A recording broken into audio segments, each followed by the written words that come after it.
ಇದು ಬಂದ್ಬಿಟ್ಟು Ganesha temple.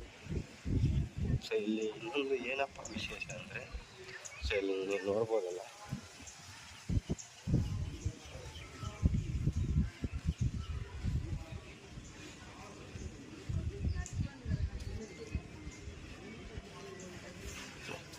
So ಆಗಿನ ಕಾಲದಲ್ಲಿ ಯೂಸ್ ಮಾಡಿದಂತಹ ಕಲ್ಲುಗಳು. ಆ ಕಲ್ಲುಗಳಲ್ಲಿ ಶಿಲಾಶಾಸನಗಳು ಕೂಡ ಇದ್ದಾವೆ. ಸೊ ಇನ್ನೊಂದು ಇದರಲ್ಲಿ ಏನಪ್ಪ ವಿಶೇಷತೆ ಅಂದರೆ, ಈ ಥರ ಪ್ರತಿಯೊಂದು ಶಿವಲಿಂಗ ಕೂಡ ಇದೆ.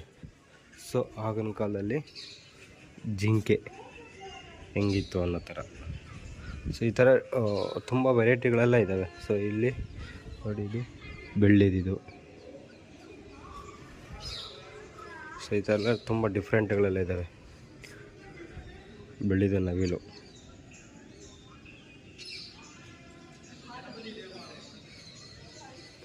ಸೊ ಇಲ್ಲೇನಿದೆ,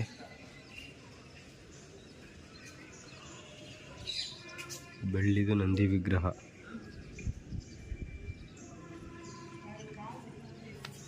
ಸೊ ಈ ಥರ ಡಿಫ್ರೆಂಟ್ಗಳೆಲ್ಲ ಇದೆ ನೋಡಿ. ಬೆಳ್ಳಿದು ಆನೆ.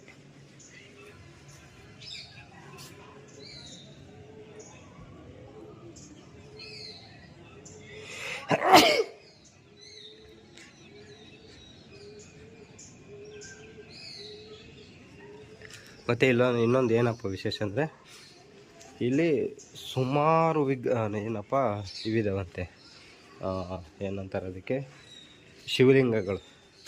ಪ್ರತಿಯೊಂದು ಶಿವಲಿಂಗಗಳಿದಾವಂತೆ. ಸೊ ಇದೇ ಥರ ನೋಡ್ಕೊಂಡೋದ್ರೆ, ಸೊ ಕಟ್ಟಿಗೆಯಿಂದ ಮಾಡಿರೋ ಅನಿಸುತ್ತೆ ಇವು. ಆಲ್ಮೋಸ್ಟ್ ಎಲ್ಲ ಮುರಿದೋಗಿಬಿಟ್ಟಿದ್ದಾವೆ. ಕಟ್ಟಿಗೆಯಿಂದ ಮಾಡಿರೋದು ಇವು, ಕಟ್ಟಿಗೆಯಿಂದ ಮಾಡಿದ್ದಾರೆ, ಮುರಿದೋಗಿಬಿಟ್ಟಿದೆ ಆಲ್ಮೋಸ್ಟ್.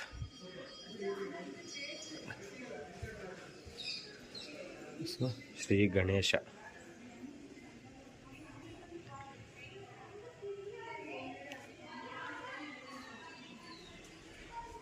ಸೊ ಇಲ್ಲಿ ಇದು ಡಿಫ್ರೆಂಟ್ ಅಂದರೆ ನೋಡಿ, ಇಲ್ಲಿಂದ ಸುಮಾರು ಶಿವಲಿಂಗಗಳನ್ನು ಇದ್ದಾವೆ. ಈ ಥರ ಸುಮಾರು ಶಿವಲಿಂಗಗಳು ಈ ಥರ ಎಲ್ಲ ಎಷ್ಟೋ ಇದ್ದಾವೆ ಇವು.